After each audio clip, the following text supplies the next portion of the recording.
Shalom and hello again. In the future, nations rise up against Israel. So the Lord, through the prophet Ezekiel, calls them out by name. Stay tuned for Our Jewish Roots with Bible teaching by Dr. Jeffrey Seif.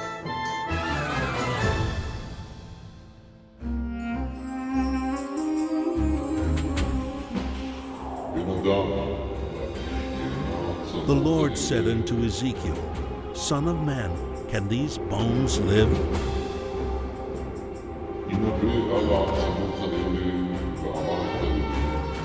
Prophesy upon these bones, and say unto them, O ye dry bones, hear the word of the Lord.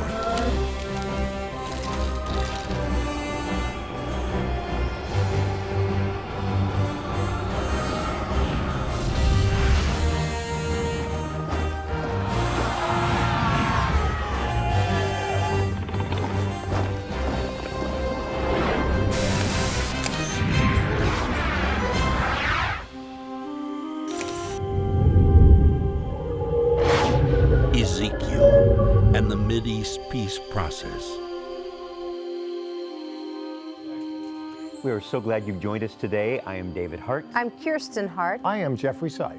We are in our series all about Ezekiel, and we've titled the series The Peace Process, little pieces of a puzzle coming together to make a big picture. And today we're talking about Israel's neighbors, and I have to say, a good neighbor is not easy to find, is it? That's true. We just put floors into our condo, and our next door neighbor was not happy with us. So came over and told us so. So sometimes you're not always surrounded by the easiest neighbors. No, and the political situation comes and goes, sometimes harder than others. But to be sure, the literature is clear that when Israel is reestablished miraculously as a nation state, it riles up those roundabout. And that happened, that was predicted yesterday, and we do see it today. So this started, you started this program 10 years ago. Have things kind of changed, or would you think it's still the same? Well, the political situation changes a little bit here and a little there, but the dynamic is always the same. That's why you open up the Bible, it's timeless.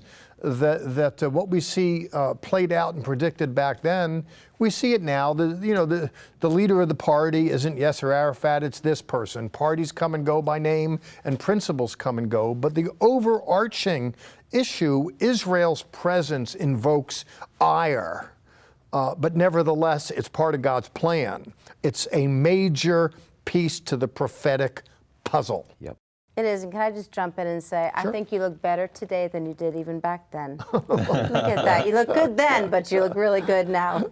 You're kind to say it, thanks. I am 67 now. Looking good. Yep. Thank you. Right now we take you back to Ezekiel's story with Dr. Seif's teaching. Let's go there now. In 586 BC, the Lord spoke unto Ezekiel, Set thy face against Pharaoh, and prophesy against all Egypt. Say, Thus saith the Lord God, Behold, I am against thee. All the inhabitants of Egypt shall know that I am the Lord, because they have been a staff of reed to the house of Israel. And the land of Egypt shall be desolate and waste in the midst of the countries that are desolate. Neither shall it be inhabited 40 years. We didn't create this picture you're seeing. We just walked into it, and what a sight it is.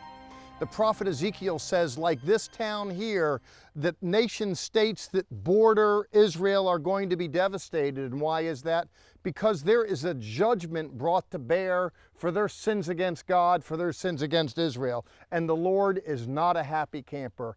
8 chapters are invested in telling that story. And Ezekiel's not the only one who does it. Isaiah has 8 chapters. Jeremiah has 6. There's 22 chapters that describe what will come of the nations round about Israel in the day when God brings his judgment to bear. If you think of the New Testament, there's 4 Gospels. There's more text talking about the judgment of the nations round about Israel than 2 of the Gospels, and it's equivalent to the book of Revelation. There's a lot, and I want to examine it with you as we consider the story. If you'll open your Bibles, please, to Ezekiel chapter 25. Picking up in verse 1, Vayehi davar Adonai Eli lemor, and the word of the Lord came to me, saying, Ben Adam, son of man, Shim ponecha el bnei Ammon, set your face toward the children of Ammon. Now he's going to begin with the Ammonites, just to the east. He's going to then go from there to the Moabites, going east of the Jordan, beginning with the Ammonites, the Moabites, to the Edomites. Then he's going to go around to the west, to Philistia, where the modern Gaza area is, interestingly. He's going to loop around Israel and go north further into what would be modern Lebanon, in prophesying against Tyre and Sidon. In conjunction with that, then, there'll be a lot of text invested against Egypt. What a story. Here we're just beginning when he says, Son of man, set your face toward the children of Ammon, Vehi noveh alechem, and prophesy against them. And what's the word in verse 3? Alas, because you said, aha, against my sanctuary, because you were hell-bent on the people and the religion, so it is, God's not a happy camper. He's going to bring his force to bear. There will be a reckoning. In verse 7 he says, Behold, I stretch out my hand upon thee, and will deliver thee for a spoil to the nations, and cut thee off from the peoples. They molested God's people, and the net result is they'll be judged accordingly, and not just them. We move on to verses 8 and on. We leave the Ammon, we go to Moab particularly, and he says, I will open the flank of Moab. They'll be opened up and destroyed in verse 9. In verse 11 he says, I will execute my judgments against Moab. In verse 12 then, Edom hath dealt against the house of Judah, and so it is, he says in 13, I'll stretch out my hand against Edom. I will lay vengeance upon Edom by the hand of my people Israel. There is a day of reckoning. What happens is when Israel was reconstituted as a nation state, the nations round about tried to prevent it. And then unable to prevent it, then they mobilized energies to try and destroy it. There was a succession of wars, but to no avail. God gave Israel victory.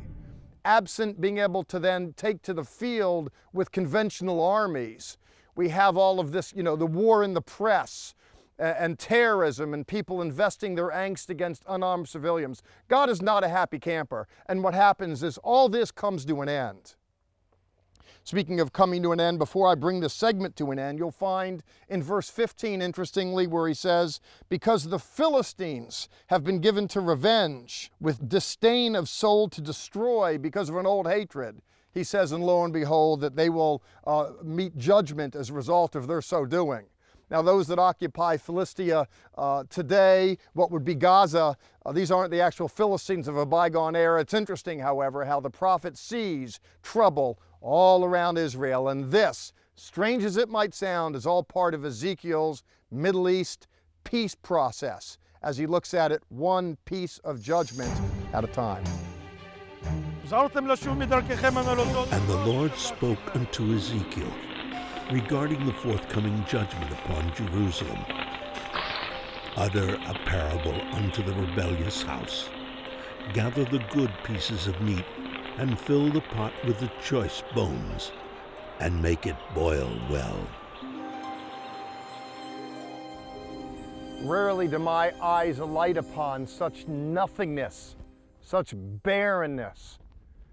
You wouldn't believe me, but the Bible says that one day this part of the world will become like Eden. It'll be lush, verdant, a place of life. Well, that belongs to days forward, not the present. And so much for the good news in this story. There's different word pictures that Ezekiel paints. In the 24th chapter, he sees a cauldron, and he sees pieces being put into the cauldron. And what does he mean by that? He sees God's wrath cooking, and he sees people as being part of the stew. A person here, a person there, thrown into that as his cup overflows, his cup of wrath evidenced by that. In this segment, we're looking at God's judgment that's brought to bear on the nations round about Israel. His judgment was brought to bear because they didn't care. They didn't care to share. They were greedy. They were avaricious. And what happens is God had a day in court. We've looked briefly at Ammon. We've considered as well Moab, Edom, and briefly made mention of Philistia, where the Gaza Strip is today. Well, our prophet continues to go around Israel, and he considers Tyre. In chapter 26, 27, and 8, there is a fascinating story.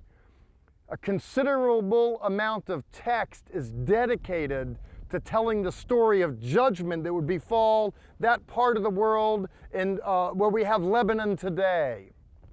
It's a fascinating story, not just because judgment is brought to bear, but that in the process of discussing the judgment, the Lord alights upon a figure of the devil, for my money underscoring the demonic that seems to inform and inflame the world around this part of the world.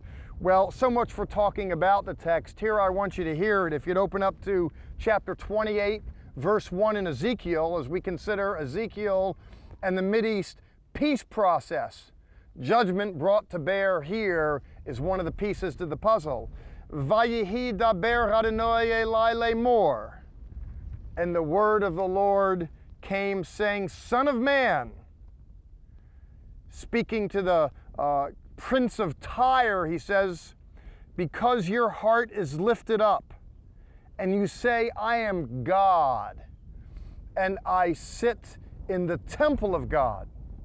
You might recall Rav Shaul, the Apostle Paul, saying as much of the anti-Messiah, that he proclaims that he's God and he takes his seat in the temple of God. Well, according to Ezekiel, never mind this person taking his seat in a remanufactured house of God, this personality goes back to Eden, where it all went awry. And this is where we get the story of the devil, once a covering angel who's cast out of paradise. That's not just, fanciful preaching, it's in the text. Well, he goes on in verse 12 to describe this personality, this king of Tyre who thinks he's perfect. In verse 13, Ezekiel says that he was in Eden, the very garden of God. This made man, this personality that had everything. This person who was beautiful, but then he was corrupted because of his beauty, because of his splendor. And we're told in verse 16 that he sinned. And in verse 17, the word is, I will destroy thee, O covering cherub, from the midst of the stones of fire. There amidst these glistening jewels, this personality comes to an inglorious end. Now this is part of God's weighing in against the nations round about Israel. But it's not just that. For here in the text, evil is described, personified as demonic.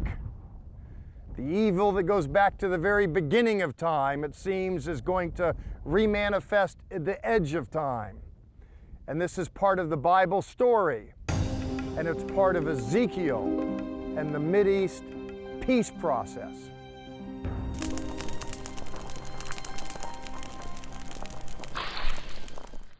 Our offer on this program: 2 Pray for the Peace of Jerusalem bumper stickers. In Psalm 122, verse 6, David implores us to pray in such a manner that they shall prosper that love thee. Now, more than ever, we need to pray that there would be peace within thy walls and prosperity within thy palaces. This bumper sticker is a sure way to declare your support for Israel and Jewish people. When you call toll-free, simply ask for the Pray bumper stickers. Our Jewish Roots is more than just a television program. See what you are missing on our social media outlets. On Facebook and Twitter, you'll find our daily Name of God devotional, current news articles, the Bearded Bible Brothers, and more. On our YouTube channel, you'll find Faith Foundations, music, interviews, the Bearded Bible Brothers, and more. Or find everything on our website, levitt.com. We invite you to keep in touch and join us on social media.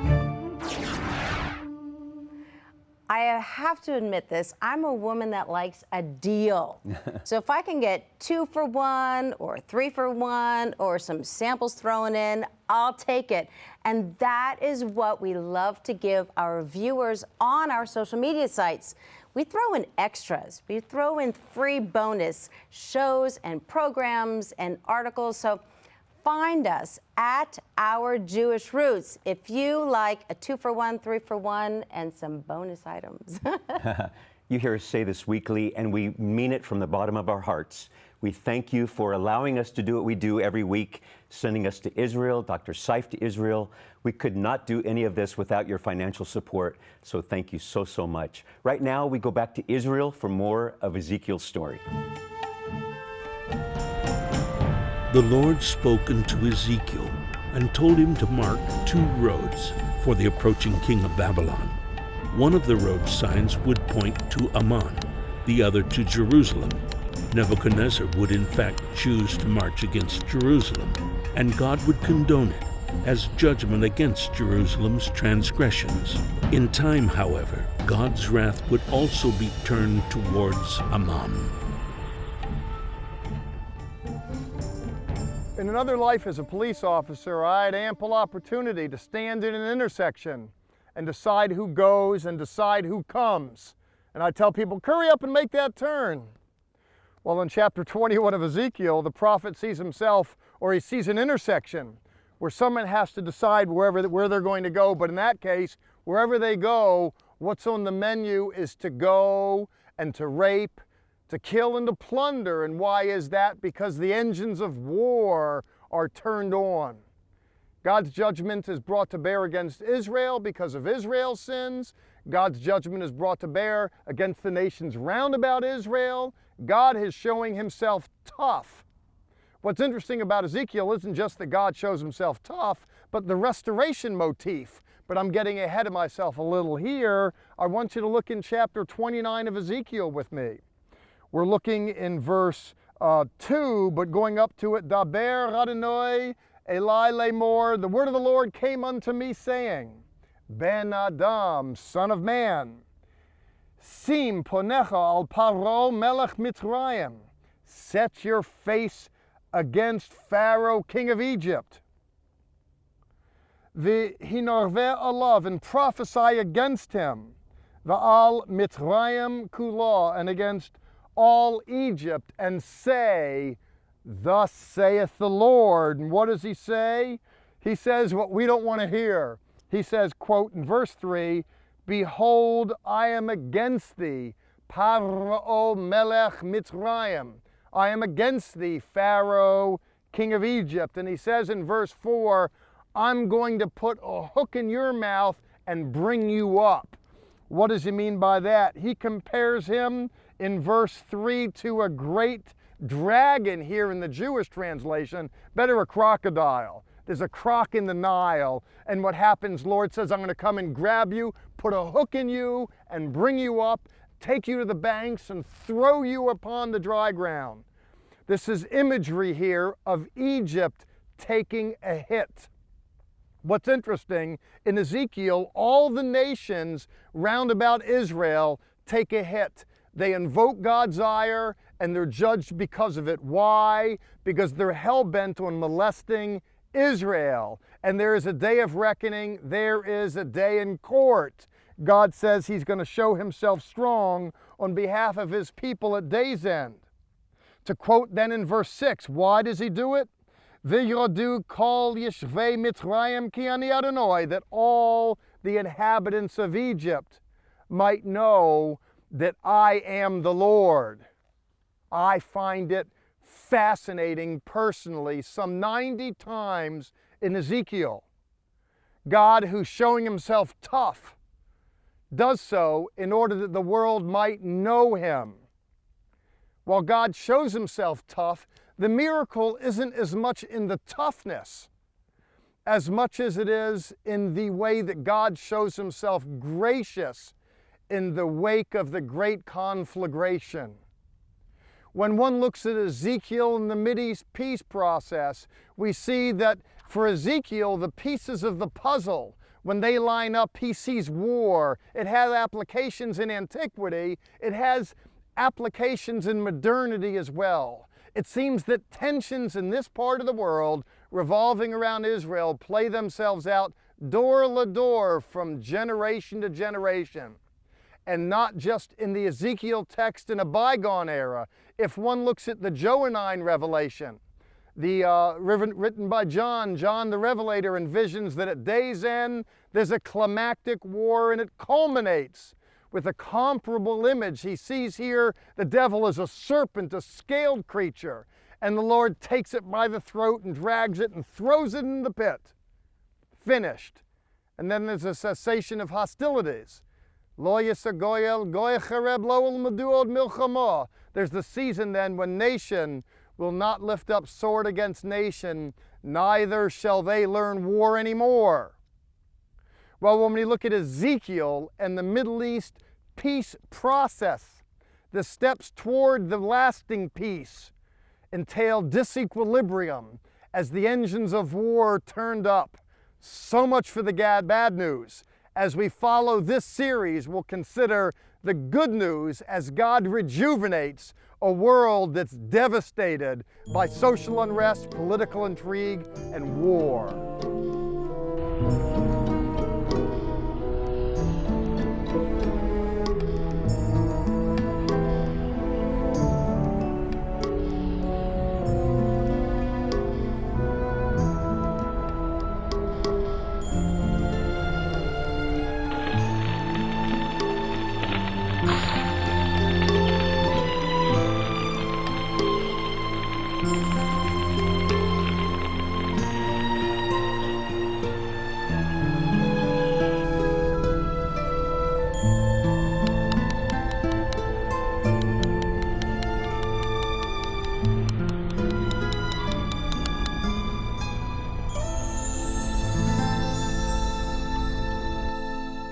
I just want to give a shout out today to somebody at this table right now. Dr. Seif, thank you for your insight. So we grew up in the church, Sunday school. We thought we knew all about Ezekiel from singing that song, but so much more that we've learned right here with you. Thank you. Well, you're kind, and I learned too to prepare for it, and I learn when I go through it. So we're all just students at the end of the day.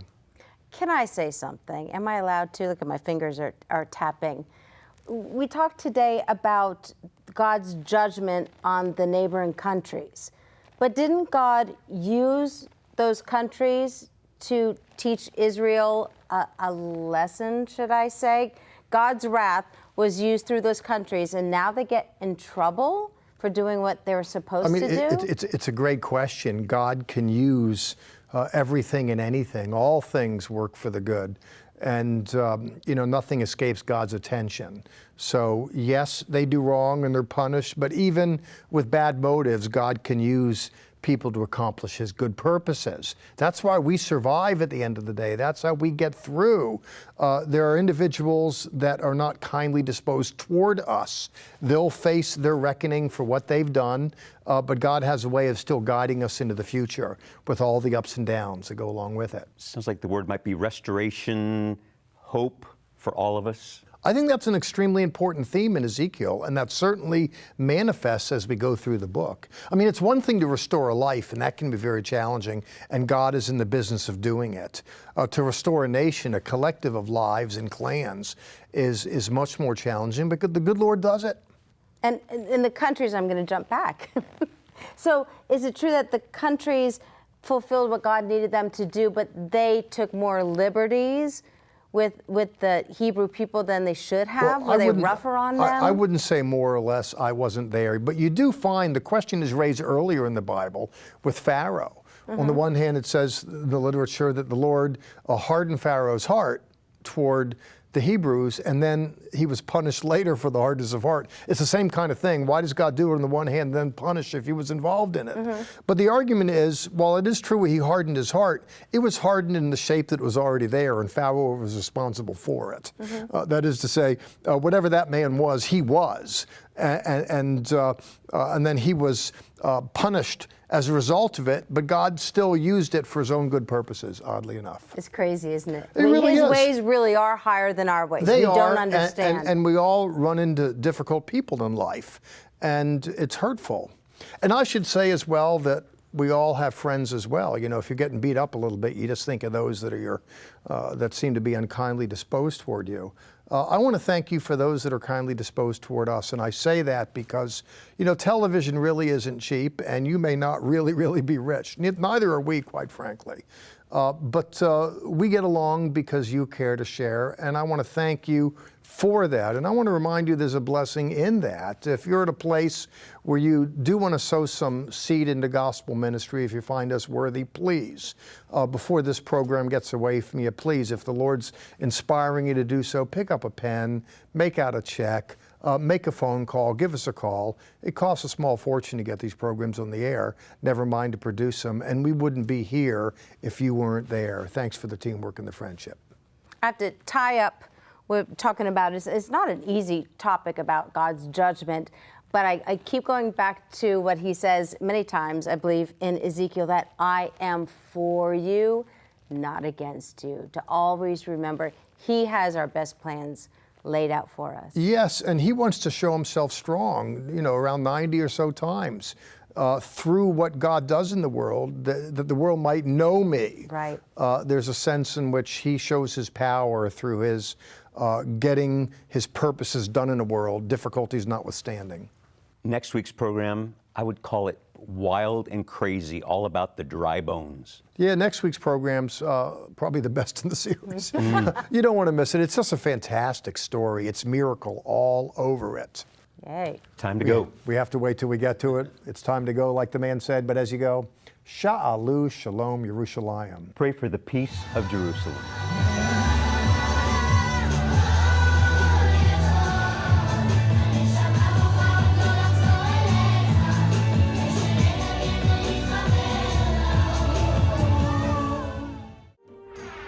Join us right now for additional content that is only available on our social media sites, Facebook, YouTube, and Twitter. Visit our website, levitt.com, for the current and past programs, the television schedule, tour information, and our free monthly newsletter, which is full of insightful articles and news commentary.